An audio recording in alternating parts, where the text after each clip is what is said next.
দিদু আর বাবার বেশ কিছু রেসিপি আমি শেয়ার করেছি, তবে আজকে যে রেসিপিটা শেয়ার করব সেটা কিন্তু মায়ের মায়ের যে কোনো রান্না ভীষণ চটজলদি হয়, মানে কখন কোনটা ঢেলে দিচ্ছে সেটা বুঝতেই পারি না। ডাল ভাতের সাথে যে কোনো ভাজা খেতে আমার বড় ভালো লাগে, কিন্তু সবচেয়ে বেশি ভালো লাগে এই পনির দিয়ে পটল ভাজাটা। একদম সহজ একটা নিরামিষ রেসিপি। প্রথমেই লাগবে পটল।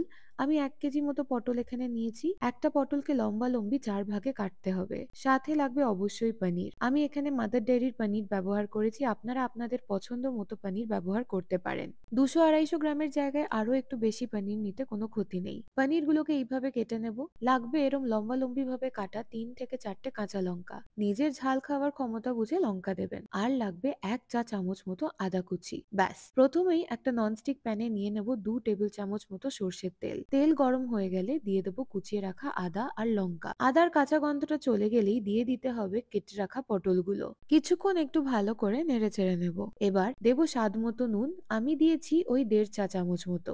সব ভালো করে মাঝারি আঁচে একটু ভেজে ঢাকা দিয়ে রাখবো। 10-15 মিনিট পর পটলগুলো একটু নরম হয়ে গেলে দিয়ে দেবো চৌকো করে কাটা পনিরগুলো। এবার দেবো 2 টেবিল চামচ মতো নারকোল। এটা পুরোপুরি অপশনাল, তবে দিলে খুব ভালো হয় খেতে।